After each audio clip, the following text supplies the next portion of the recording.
The clink of crystal against polished marble echoed through the hotel lobby as I walked out, clutching the tiny velvet pouch that had once carried my grandmother's jewelry. My hands trembled, not from the weight, it was gone now, but from the ache of what I had just done. Every necklace, every earring, every gold bracelet I had cherished. Sold. $9,000. Gone in an instant.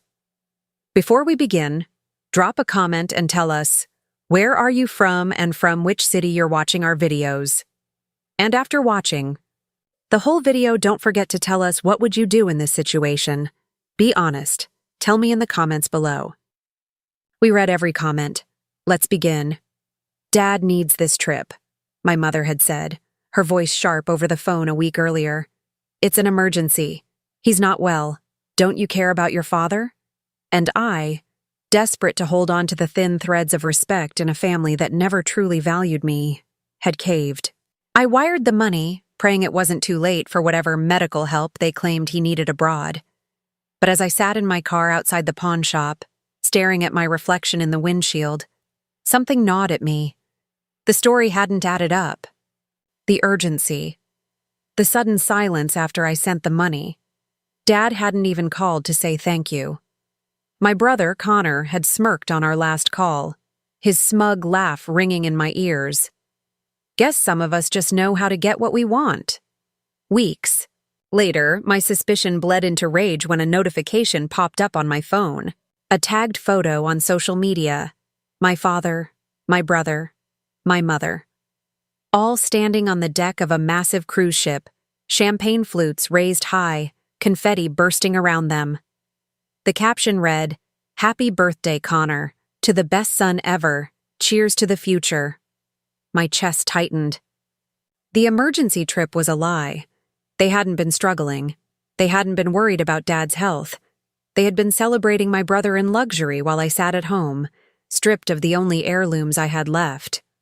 I wanted to scream, but my silence cut deeper. Instead of confronting them immediately, I tucked my fury away, sharpened it like a blade, and waited. Because when the time came, my revenge wouldn't be a fight. It would be a show. 2 months later, I stood on the balcony of the same cruise, line they had bragged about, except this time, it wasn't their party. It was mine. My husband, Ethan, calm, calculating, successful, slid his hand into mine, pressing a glass of sparkling wine into my palm.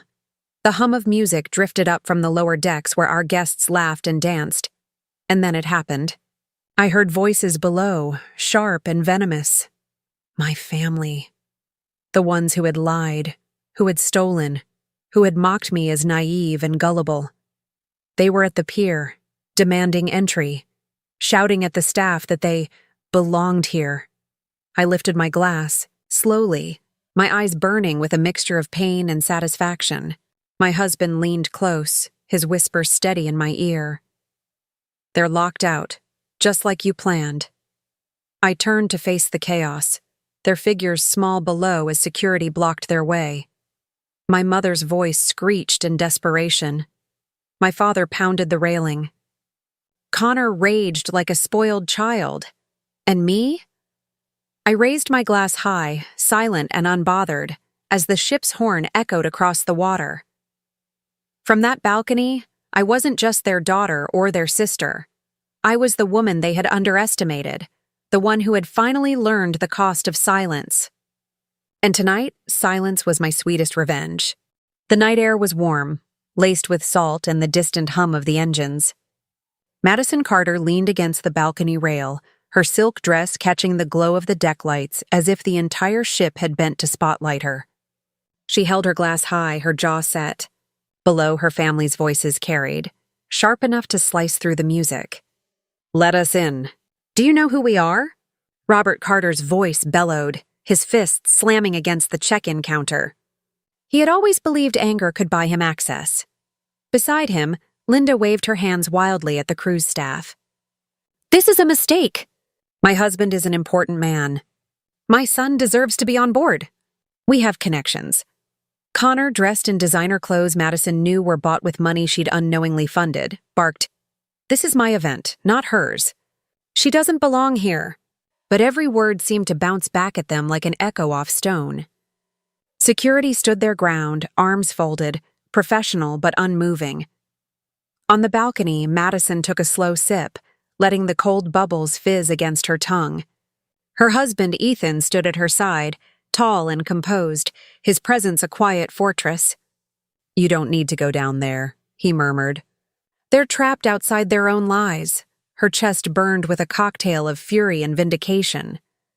Weeks of humiliation had led to this moment. Their betrayal, their laughter, their smug posts online flaunting the birthday cruise she had unknowingly paid for.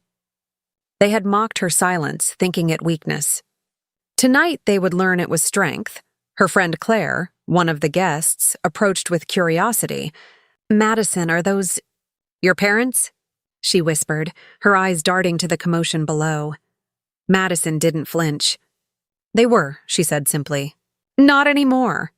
The words rolled out sharper than she expected, but they felt right.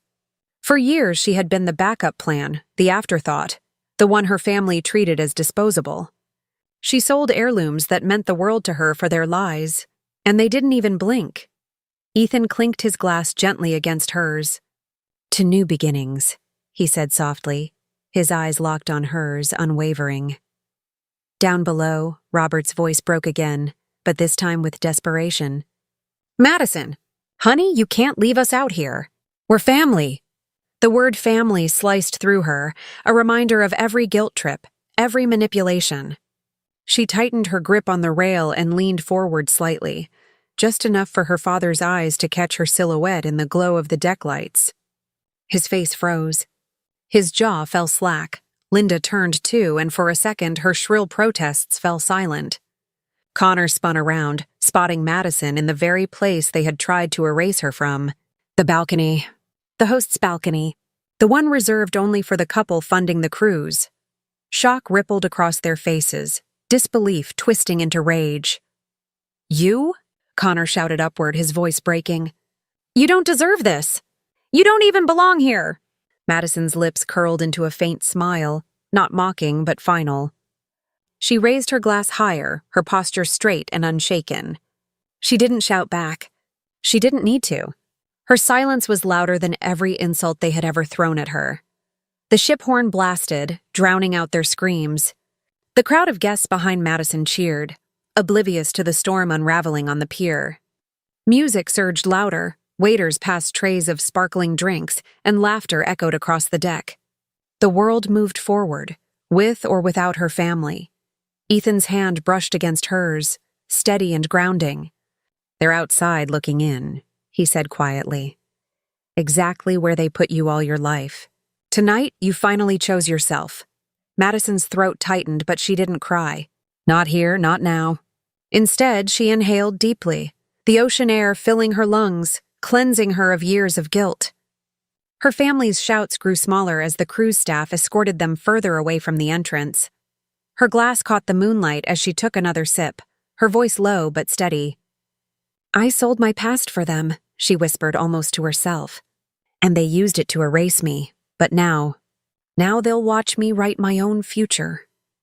And with that, Madison turned her back to the chaos, stepping fully into the glow of the ballroom where her new life, her chosen family, her husband, her freedom, waited with open arms.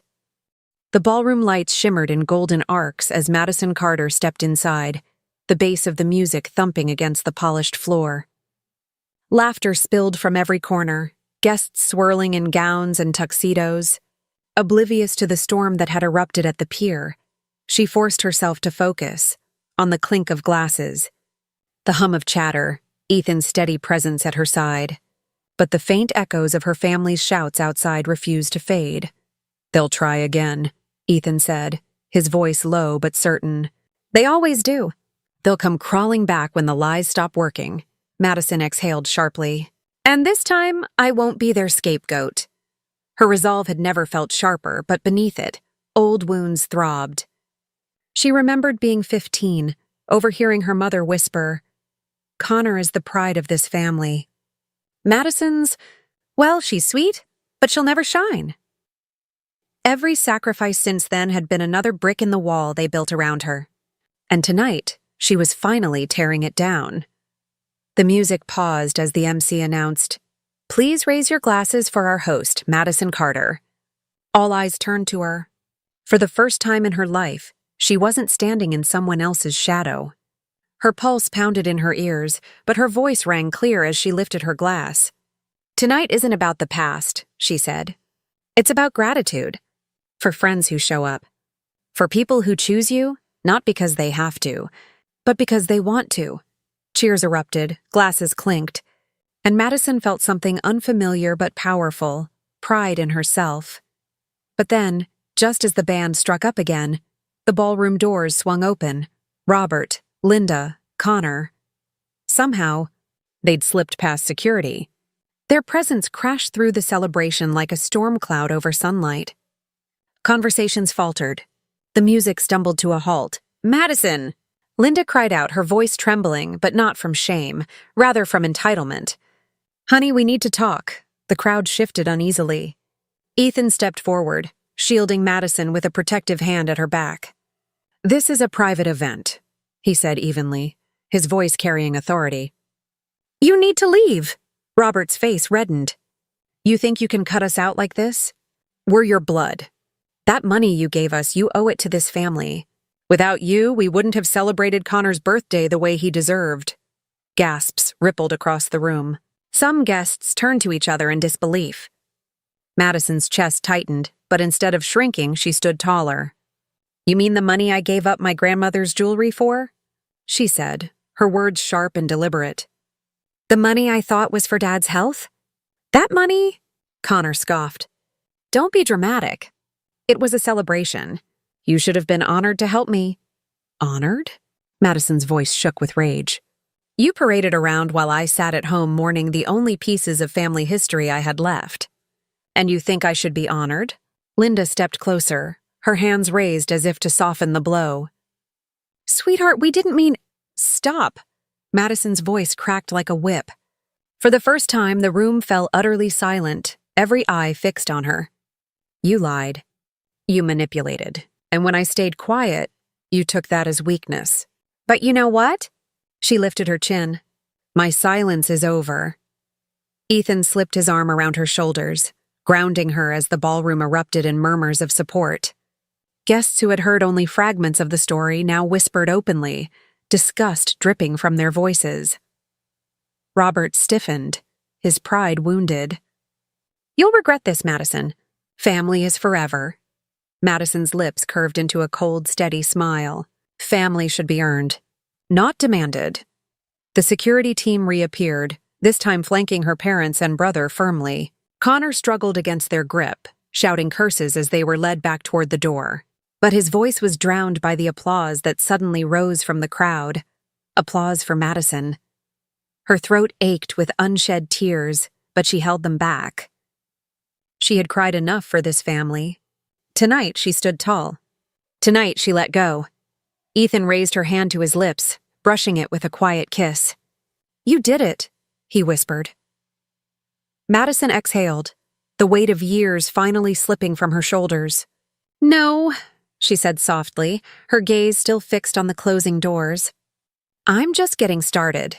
The music swelled once more, laughter returned, and the ballroom carried on, brighter than before. But for Madison, this was more than a party. It was the moment she finally reclaimed her voice and left the ghosts of her past standing on the other side of the door. The morning sun poured through Madison Carter's penthouse windows, painting golden streaks across the floor. She stood in the kitchen, sipping her coffee, the world calm around her. The cruise had been weeks ago, yet the memory of that night, the cheers, the applause, her family being escorted out, still burned sharp in her mind. Since then, silence. Not a single call from Robert, Linda, or Connor. At first, it felt like freedom. But Madison knew silence never lasted long with them. She was right. 3 weeks later, on a brisk Saturday morning, the knock came. Heavy, urgent, relentless.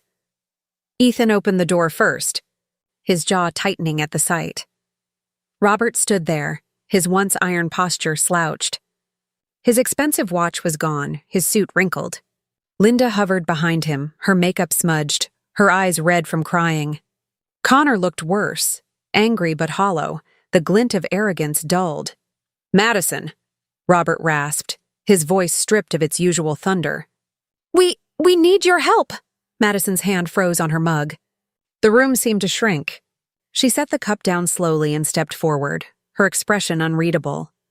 "Help," she repeated, her tone flat. Linda's voice cracked. "The money's gone. Connor, he made some bad choices. Investments that failed. We lost nearly everything. The house, the cars."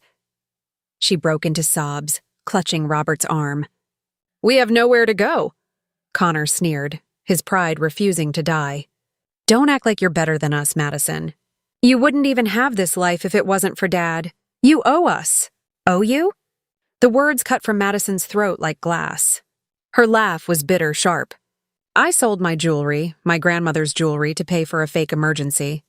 You used it to throw Connor a birthday cruise. And now you're standing at my door demanding more?" Robert's shoulders slumped, his eyes glassy with desperation. "We're your family." "You can't just turn your back." Madison stepped closer, her gaze piercing. "Family doesn't stab you in the back while calling it love. Family doesn't rob you, then celebrate in front of the world while you sit broken. That's not family. It's leeches wearing the mask of family." Ethan's voice was steady, firm as stone. "You heard her. You don't belong here. You made your choices. Now live with them." But Madison wasn't finished. Not yet. She took a deep breath, her voice carrying the weight of years. "Do you know what it felt like? Sitting alone, scrolling through pictures of you laughing on that deck, while I stared at empty hands where my grandmother's bracelets used to be? Do you know what it feels like to be treated like a wallet instead of a daughter? Like a servant instead of a sister?" Her mother sobbed louder, but Madison's eyes never softened. "I begged for your approval for years. I gave until I had nothing left, but all you gave me in return was betrayal. So no, this time I choose myself." Connor's face twisted, but Robert's broke. His chin trembled as he whispered, "Please, Madison. Don't let us end up on the street." Madison's throat tightened, but she swallowed the ache. She could feel the old part of her, the girl desperate to be loved, trying to rise. But she crushed it. Because love given to people who only knew how to take was nothing but self-destruction. She shook her head slowly. "You'll survive. Maybe for the first time, you'll learn what survival really feels like." And with that, she stepped back, her hand resting on Ethan's chest. He reached for the door, his eyes locked on Robert's. "Goodbye." The door shut with a final click. The silence that followed was deafening, but this time it wasn't oppressive. It was liberating. Madison leaned against the counter, her chest heaving. Ethan brushed a hand through her hair, his voice soft. "You did the hardest thing you'll ever do. You closed the door on the people who hurt you most." Tears finally spilled down her cheeks, but they weren't tears of weakness. They were release, relief, power. She whispered almost to herself, "I didn't argue that night on the balcony. I don't need to argue now. They stood outside once, and they'll stay outside forever." Ethan kissed her temple, pride glowing in his eyes. "And you'll never be alone again." Madison looked out the window, the city sprawling beneath her, vast and alive. For the first time, the weight was gone. She wasn't the forgotten daughter. She wasn't the backup plan. She was Madison Carter, the woman who had chosen her own worth over a family's poison, and as the sun blazed brighter, she knew her silence had become her loudest victory.